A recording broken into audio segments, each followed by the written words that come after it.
আজকের ভিডিওতে তোমাদের দেখাবো পোকো C61 সেটের ব্যাক কভার ও গ্লাস বা টেম্পার গ্লাস ইনস্টল কিভাবে তোমরা করবে।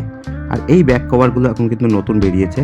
এই ব্যাক কভারগুলো তোমরা ইনস্টল করার আগে দেখতেই পাচ্ছ এখানে কিন্তু ভেতরে বাইরে দুটো প্রোটেক্টর থাকে। দেখো প্রোটেক্টরটা এত সুন্দর, এত পাতলা। এই প্রোটেক্টরটা যখনই তোমরা তুলে দেবে তখন কিন্তু এই ব্যাক কভারটির গ্ল্যামার 100 গুণ বেড়ে যাবে, দেখতেই পাচ্ছ। আর এই কভারগুলোর বিশেষত এটাই, তোমার পেছনের মডেলের কালার এবং পেছনের মডেলটা কিন্তু পুরোটাই সুন্দরভাবে দেখা যাবে।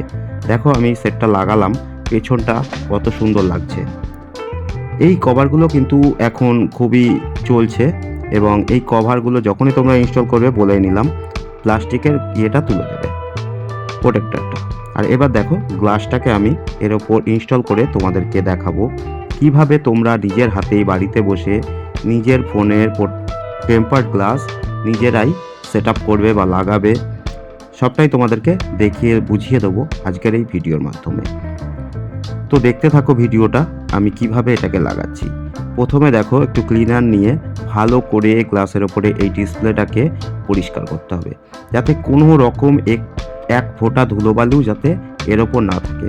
ধুলোবালি যদি থাকে তাহলে কিন্তু সেখানে হাওয়ার বাবলস দেখা দেবে। তো দেখতেই পাচ্ছ কত সুন্দরভাবে এটাকে পরিষ্কার করা হচ্ছে।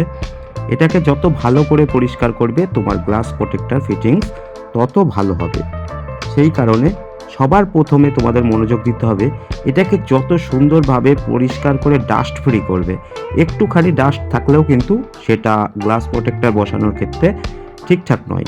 তো দেখো পরিষ্কার করা মোটামুটি আমার হয়ে গেছে। এবার আমি এই গ্লাসটাকে এর ওপর সেট আপ করবো। তো প্রথমে এরকম গ্লাসটা ধরে তোমরা একদম চার সাইডটা মেপে নেবে।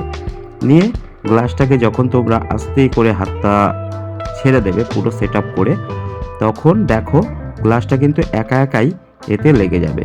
আর তোমাদের কিচ্ছু করতে হবে, শুধু তোমাদেরকে এই ম্যানেজমেন্টটা, এই চার সাইডের ম্যানেজমেন্টটা তোমাদেরকে করে বসাতে হবে। দেখো একা একাই কিন্তু গ্লাসটা লেগে যাচ্ছে এবং হাওয়া যা ছিল সব আস্তে আস্তে বেরিয়ে যাচ্ছে, সেটা তোমরা ভিডিওর মাধ্যমে ভালোই বুঝতে পারছো।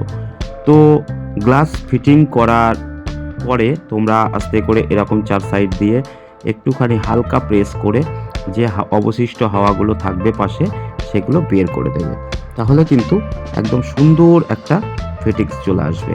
দেখো আমি তোমাদেরকে ভালোভাবে দেখিয়ে দিচ্ছি কিভাবে কোনার হাওয়াগুলো বের করবে। খুব জোরে চাপ দেওয়ার কোনো প্রয়োজন নেই, হালকা প্রেসার দিলে দেখো এখানটা হাওয়া একটু বেঁধেছিল, আমি গ্লাসটা হালকা তুলে নিয়ে হাওয়াটাকে কিন্তু বের করে দিলাম, যে কারণে এটা একদম পরিষ্কার পরিচ্ছন্ন এবং খুব সুন্দরভাবে কিন্তু দেখো গ্লাসটা লেগে গেল। এবার লেগে যাওয়ার পর তোমরা গ্লাসটাকে ওপর দিয়ে মুছে পরিষ্কার করে দাও, তাহলে কিন্তু সেট রেডি। এরপরেও যদি তোমাদের প্রবলেম হয় কমেন্টসে জানাও, আমি তোমাদের কমেন্টসের রিপ্লাই অবশ্যই দেবো এবং কিভাবে ফিটিংস করবে সেগুলো জানিয়ে রাখবো। তাহলে ভিডিও এখানেই শেষ করছি, দেখতে থাকো বিএসবি টেকনোলজি।